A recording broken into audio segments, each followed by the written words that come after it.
Pernikahan pada pandangan pertama. Zachary dan Serenity.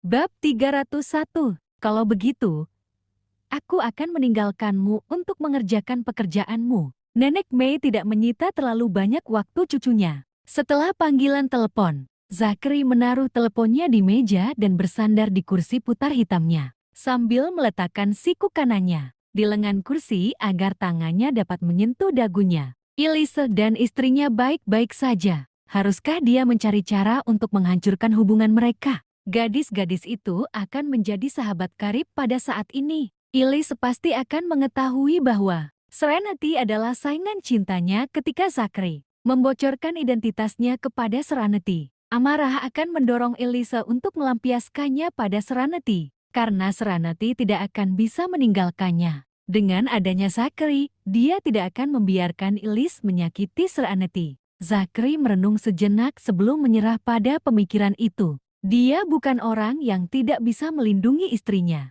Mengapa dia harus takut pada Elise? Gadis-gadis itu harus menjalin hubungan sesuai keinginan mereka. Serenity akan senang jika bisa akrab dengan Elise. Setidaknya, Elise akan membelanya. Orang-orang akan berpikir bahwa Elise lah yang mengendalikan semuanya di balik layar, bukan dirinya. Itu membantu tujuannya untuk tetap tidak dikenal.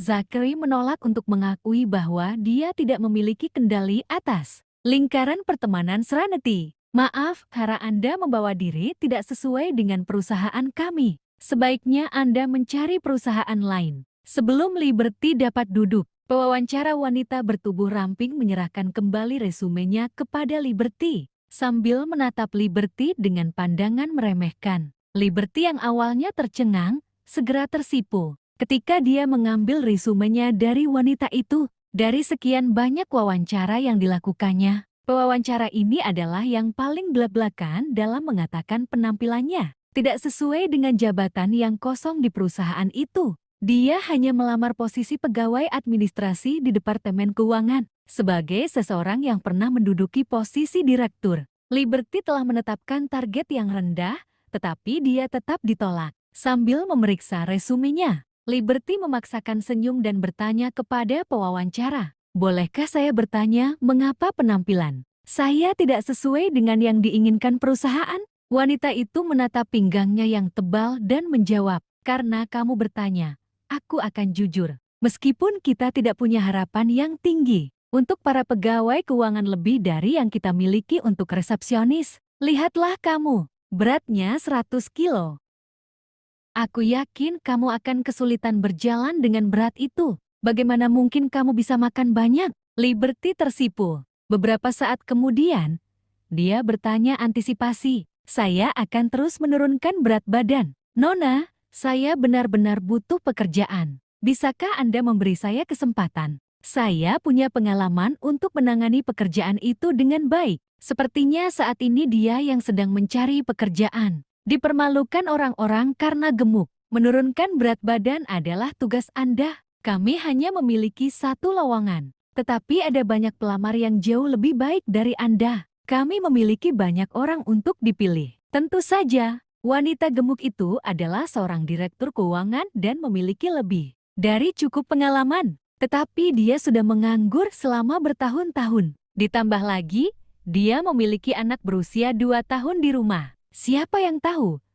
Apakah wanita gemuk itu akan memiliki anak kedua? Mungkin wanita gemuk itu akan hamil beberapa bulan setelah bekerja. Perusahaan tidak akan bisa memecatnya dan harus menanggung biaya cuti hamilnya. Selain itu, banyak sekali pelamar yang melamar posisi apapun di Lewis dan Co. Bukan berarti perusahaan tidak bisa mengisi posisi tersebut, karena mereka tidak kekurangan kandidat yang berbakat. Pewawancara tidak memiliki hubungannya dengan wanita gemuk. Jetty yang pertama tidak punya kewajiban atau kebutuhan untuk mempekerjakannya. Liberty tahu bahwa wawancara itu akan gagal. Ia tidak dapat menahan pikiran bahwa wanita itu menolaknya karena ukuran tubuhnya. Liberty berkata, "Perusahaan Anda tidak akan bertahan lama dengan karyawan seperti Anda yang menilai orang berdasarkan penampilan mereka." "Iya, saya memang gemuk. Tetapi siapa bilang orang gemuk tidak bisa bekerja? Anda membuatnya seperti kontes kecantikan saat Anda merekrut untuk posisi administrasi? Baiklah, terserah Anda. Saya tidak peduli. Setelah disudutkan di tempatnya, wanita itu menjadi marah dan menunjuk ke arah pintu sambil membentak Liberty. Dasar sapi gendut, keluar dari sini. Memangnya kenapa kalau aku pikir kau gendut? Memangnya kenapa kalau aku menolak mempekerjakanmu?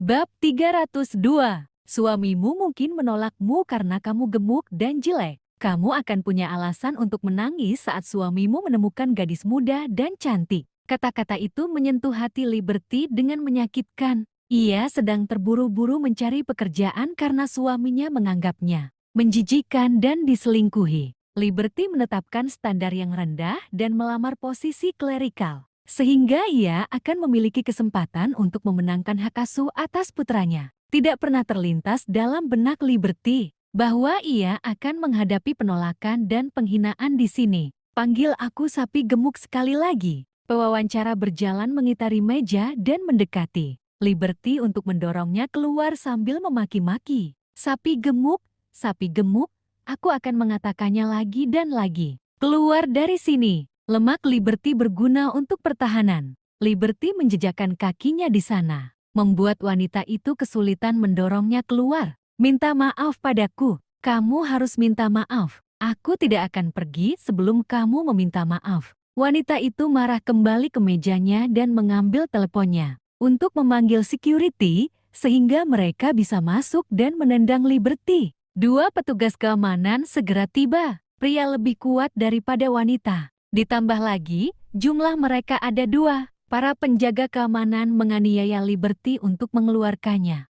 Lepaskan aku ingin dia minta maaf padaku. Dia telah melakukan kekerasan verbal. Liberty melawan. Kecemasan karena gagal mendapatkan pekerjaan. Pengkhianatan suaminya dalam pernikahan mereka. Dan rasa kehilangan masa depan membuat Liberty tercabik-cabik. Membuat emosinya memuncak dan mendidih. Karena dia besar dan kuat. Kedua petugas keamanan tidak dapat menahan perlawanannya yang sengit. Wanita itu keluar dari ruang wawancara dan memanggil beberapa rekan kerja pria, sehingga mereka dapat membantu petugas keamanan untuk mengawal Liberty keluar. Dengan bantuan beberapa pria, Liberty ditendang keluar dari gedung kantor. Apa yang terjadi di sini? Duncan sedang berjalan bersama seorang klien ke dalam gedung. Ketika dia berhadapan langsung dengan kelompok tersebut, sambil memasang wajah masam, sekretarisnya mencoba untuk segera menyelesaikan masalah itu. Wanita ini datang ke sini untuk wawancara, tetapi karena suatu alasan, dia berkelahi dengan Nona Chaplin. Nona Chaplin menyuruh kami untuk mengantarnya keluar. Salah satu penjaga keamanan menjelaskan. Sekretaris itu melambaikan tangannya, bawa dia pergi. Tunggu. Duncan mengenali wanita yang sedang diantar keluar oleh beberapa pria sebagai wanita gemuk yang merusak sedan mewahnya. Dia adalah saudara ipar sahabatnya, Sakri. Semua orang berhenti berjalan. Liberty memanfaatkan kesempatan itu untuk melepaskan diri dari cengkeraman mereka. Sambil merasa kehabisan napas karena perlawanan, ia merapikan pakaiannya dan berlari kembali untuk mengambil resumenya yang berserakan di lantai. Ia hendak pergi ketika sebuah dinding manusia menghalangi jalannya. Sambil mengangkat kepalanya, ia bertemu dengan wajah Duncan yang ada bekas luka. "Tuan Louis," teriak Liberty karena terkejut. "Mengapa Anda ada di sini?" Melihat Liberty dan Duncan saling kenal, semua orang terkejut. Nona Chaplin terkejut dan ketakutan. Wanita gemuk itu kenal CEO mereka. Duncan berkata dengan nada geli, "Ini perusahaan saya. Jadi tentu saja saya akan datang ke sini. Apakah Anda datang ke sini untuk wawancara?" Bab 303. Ini perusahaan Anda. Liberty tidak ragu bahwa ini adalah perusahaan Duncan. Setelah berhasil keluar dari keterkejutannya, bagaimanapun, nama perusahaan itu adalah Louis & Co. Zachary menyebutkan bahwa Tuan Louis adalah klien penting perusahaannya. Tidak pernah terlintas dalam pikiran Liberty bahwa Duncan adalah CEO Louis & Co. Liberty masih bekerja saat Louis & Co. sedang naik daun. Jadi dia tahu seperti apa perusahaan itu. Namun, dia tidak pernah menghubungkan titik-titik antara Duncan dan CEO Louis & Co. "Tuan Louis, saya tidak ingin membuat keributan. Saya datang untuk wawancara." Tetapi pewawancara Anda mengatakan bahwa cara saya membawa diri tidak sesuai dengan citra perusahaan. Saya menanyakan alasannya, dan dia menjawab bahwa saya terlalu gemuk. Dia mempermalukan saya karena gemuk. Saya marah dan mencela dia karena itu. Dia kemudian memanggil saya sapi gemuk dan menyuruh saya pergi. Lewis dan Co. adalah salah satu perusahaan terbesar di Wilspun. Saya selalu berpikir karyawan perusahaan Anda berkelas. Ternyata tidak demikian. Tuan Lewis, Nona Chaplin maju untuk menjelaskan. Tetapi dia tidak berani berkata apa-apa setelah Duncan menatapnya. Duncan bertanya pada Liberty, "Jabatan apa yang kamu lamar?"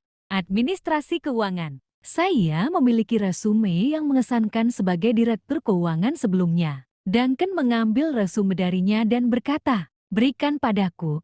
Aku akan memberimu jawaban sebentar lagi." Ia kemudian berkata kepada kliennya dengan nada meminta maaf, "Tuan Daniels, saya harus mengurus sesuatu. Bisakah Anda menunggu saya di resepsi VIP?" Duncan memberi isyarat kepada sekretaris untuk membawa Tuan Daniels ke atas. Dia keluar dari gedung kantor dan mengeluarkan ponselnya untuk menelepon sahabatnya. Duncan menunggu sampai sahabatnya mengangkat telepon sebelum bergumam, "Zachary, aku bertemu dengan kakak iparmu lagi. Dia datang untuk wawancara di perusahaanku dan bertengkar dengan pewawancara. Dia hampir diusir oleh petugas keamanan." Zachary terdiam. Kakak iparnya pasti merasa kesal sekarang. "Dia melamar posisi apa?" tanya Zachary. "Sebagai administrasi di Departemen Keuangan. Dia dulunya adalah direktur keuangan." "Ya, dia pasti punya pengalaman. Itu hanya membuang-buang bakatnya. Lakukan saja apa yang menurutmu tepat. Kamu bisa mempekerjakannya jika kamu merasa dia cocok untuk pekerjaan itu. Kamu tidak harus memberinya pekerjaan karena aku. Tentu saja, aku akan memberikan pekerjaan itu kepada orang yang berbakat, bukan karena siapa yang aku kenal. Aku hanya ingin memberitahumu, itu saja. Kenapa aku terus berpapasan dengan kakak iparmu? Aku belum punya mobil baru. Tidak, aku harus pergi ke dealer mobil sore ini dan mendapatkan mobil yang lebih murah." Duncan trauma dengan Liberty. Bagi Zachary, alam semesta tampaknya mempertemukan mereka. Mendengarkan lebayan Duncan, Zachary tersenyum dan menjawab, "Jangan dramatis. Dia hanya akan menjadi pegawai, meskipun dia bergabung dengan perusahaanmu. Kamu kan CEO. Kalian tidak akan sering bertemu." "Menurutku tidak. Aku yakin yang terjadi justru sebaliknya. Itulah hal aneh dalam hidup. Cobalah untuk memahami argumennya. Minta pewawancara Anda untuk meminta maaf jika itu bukan kesalahan saudara ipar saya." Zachary agak protektif. Duncan menanggapi dengan singiran, "Dengan saudara ipar sepertimu, aku tidak akan berani meninggalkan saudara iparmu dalam keadaan merasa dirugikan." "Baiklah, aku tahu apa yang harus kulakukan. Apakah kamu mau makan siang bersamaku?" "Saya punya istri. Saya akan pulang untuk makan siang bersama istri saya." Duncan menegur, "Memangnya kenapa kalau kamu punya istri? Aku tantang kamu untuk membawa istrimu ke semua acara sosial." Zachary menjawab dengan menutup teleponnya. Pria itu dan harga dirinya. Yang dia tahu hanyalah memamerkan pernikahannya di depan kita, para pria lajang. Dia bahkan merahasiakan pernikahannya. Ya, aku baru bisa menyebutnya dia pria sejati jika dia mengumumkan pernikahannya ke publik. Dengan sahabatnya yang menutup telepon, Duncan bergumam. Beberapa saat kemudian, Duncan kembali ke gedung kantor dan berkata kepada Nona Chaplin dengan wajah tegas, "Tidak perlu mewawancara yang lain. Kami akan mempekerjakannya. Dia punya pengalaman, dan tolong minta maaf kepada Nona Han. Karena ini adalah pelanggaran pertamamu, aku akan potong bonusmu selama sebulan. Kamu bisa kena surat pemecatan jika aku memergokimu melakukan ini lagi. Jangan mencoreng nama baik perusahaan." Bab 304. Perkataan Duncan membuat wajah Nona Chaplin memucat. Karena tidak punya nyali untuk membela diri, Nona Chaplin menjawab, "Maaf Tuan, saya tidak akan melakukannya lagi." Dia kemudian menghampiri Liberty dan berkata dengan nada meminta maaf, "Nona Han, saya minta maaf karena menghakimi Anda berdasarkan penampilan dan menghina Anda. Mohon maafkan saya." Sekarang Liberty sudah tenang, Dia menjawab dengan malu. Saya juga salah, Nona Chaplain. Saya seharusnya menjaga nada bicara saya. Maafkan saya karena membuat Anda marah. Setelah keduanya saling meminta maaf, Nona Chaplain bertanya kapan Liberty, kapan bisa mulai bekerja. Dengan pekerjaan yang sudah terjamin, Liberty sangat gembira. Ia tersenyum lebar saat berkata, saya bisa mulai bekerja kapan saja. Datanglah besok. Baiklah. Terima kasih Nona Chaplain. Terima kasih, Tuan Louis. Liberty mengungkapkan rasa terima kasihnya, dan dengan senang hati keluar sambil membawa resumnya. Liberty, Duncan memanggilnya. Liberty berhenti dan berbalik menghadapnya sambil tersenyum. Apakah Anda butuh sesuatu Tuan Louis? Besok mulai kerjakan? Lari 5 putaran di sepanjang trotoar di taman luar sebelum bekerja setiap hari. Kamu tidak boleh absen sebelum melakukannya. Duncan yakin Liberty sudah jauh dari jangkauan bentuknya. Tapi dia bisa melewati itu demi sahabatnya dan memberi Liberty kesempatan untuk bekerja. Karena Duncan tidak ingin mata rekannya yang lain mencibirnya. Ia meminta Liberty untuk memprioritaskan kesehatannya dan menjaga kebugaran tubuhnya. Itu juga untuk kebaikannya sendiri. Senyum di wajah Liberty membeku. Sang CEO memintanya untuk jogging beberapa putaran setiap hari. Sebelum ia mulai bekerja, dilihat dari taman di depan gedung kantor. 1 putaran pasti sekitar 200 meter. Pasti melelahkan jika harus berlari 5 putaran. Baiklah, Tuan Louis, saya akan jogging setiap hari. Setelah kejadian hari ini, Liberty tahu bahwa ia harus berhenti membiarkan dirinya terpuruk. Duncan pasti menggunakan pekerjaan untuk membuatnya berlari dan menurunkan berat badan karena ia tahu Liberty membutuhkan pekerjaan itu. Liberty tidak menganggap Duncan terlalu berlebihan. Bahkan, ia yakin Duncan mengutamakan kepentingannya karena saudara iparnya. Kami punya kafe di gedung kantor. Jadi Anda bisa makan di sana daripada harus pulang untuk makan. Jangan jadikan ini alasan untuk makan lebih banyak dari yang Anda mau. Kamu akan menjalani masa percobaan selama 3 bulan. Berat badannya menjadi tidak terkendali karena dia makan banyak dan kurang berolahraga. Dia seharusnya bisa menjadi bugar dalam 3 bulan jika dia menahan diri dari makan berlebihan dan melakukan langkah-langkah tersebut. Duncan menyeringai. Saya akan menunggu untuk melihat hasilnya di akhir masa percobaan. Ia kemudian memberi instruksi kepada Nona Chaplain. Datanglah ke kantor lebih awal setiap hari dan awasi dia. Jangan biarkan dia masuk ke dalam gedung jika dia belum menyelesaikan tugasnya. Ibu Chaplain menerima pesanan itu dengan hormat. Liberty tak dapat mengungkapkan dengan kata-kata. Dia berselisih dengan Nona Chaplain. Namun, Nona Chaplain ditugaskan untuk mengawasinya. Hilang sudah kesempatannya untuk bermalas-malasan. Tidak ada yang terjadi di sini. Kalian semua kembali bekerja. Setelah menyelesaikan masalah pekerjaan untuk saudara ipar sahabatnya, Duncan melambaikan tangannya dan menyuruh semua orang untuk kembali bekerja. Sementara dia masuk ke dalam, kliennya masih menunggunya.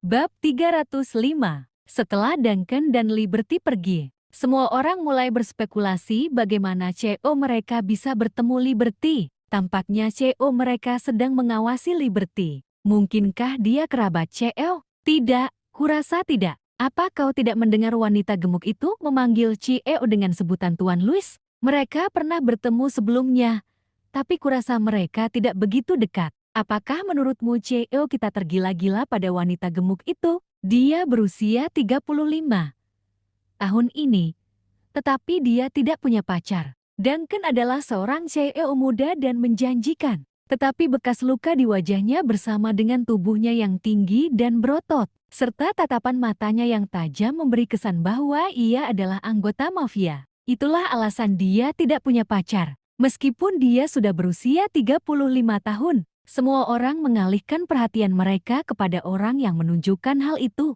Nona Chaplain menepuk bagian belakang kepala orang itu dan menjawab, "Apa yang ada di kepalamu itu? Aku tidak percaya kau akan berpikir seperti itu. Sebagai seorang wanita, aku tidak suka dengan wanita gemuk. Aku yakin kalian para pria merasakan hal yang sama, bahkan mungkin lebih buruk. Yang dimiliki Tuan Louis hanyalah bekas luka di wajahnya. Dia cukup menarik jika Anda tidak melihat sisi wajahnya itu.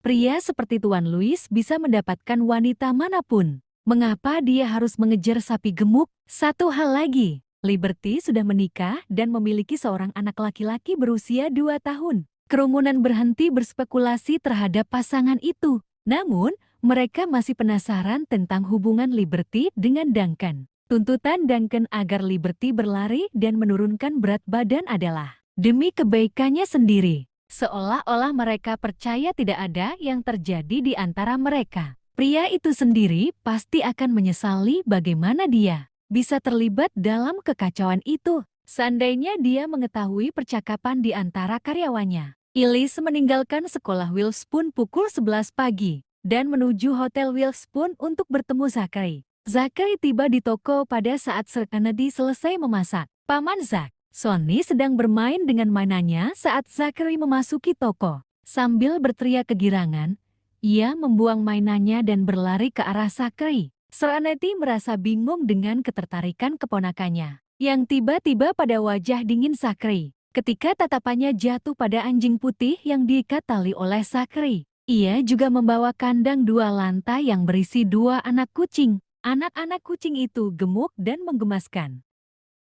Sonny tertarik pada hewan-hewan kecil itu. Itu tidak ada hubungannya dengan pesona Zachary. Anjing, anjing. Sambil menunjuk anjing itu, Sonny terus mengulang kata, anjing. Sambil membuka celemeknya, Serenity bertanya, hewan peliharaan siapa ini? Zachary meletakkan kandang kucing di lantai dan mengikatkan tali kekang anjing ke kaki rak sebelum mengangkat Sonny. Ia kemudian menjawab pertanyaan istrinya. Aku meminta seorang teman untuk mengambilkan anjing dan kucing untukku. Apakah kamu menyukainya? Serenity bertanya dengan gembira. Tuan Yop, apakah Anda mengatakan bahwa hewan peliharaan ini untuk saya? Zachary menjawab dengan samar. Kamu bilang kalau di rumah terlalu sepi, dan kamu ingin memelihara beberapa hewan peliharaan. Aku membelikannya untukmu. Kucing-kucingnya adalah kucing ragdoll.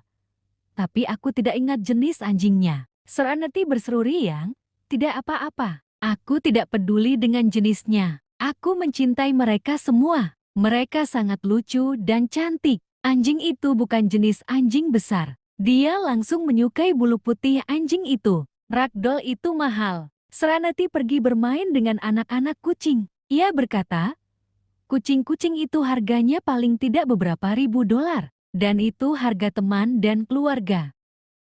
Anak-anak kucing itu pasti harganya lebih dari 10.000 dolar tiap ekor. Harganya tidak masalah asalkan kamu menyukainya. Mari kita sepakati. Mereka tidak boleh ada di kamarku. Kamu bertanggung jawab atas perawatan mereka.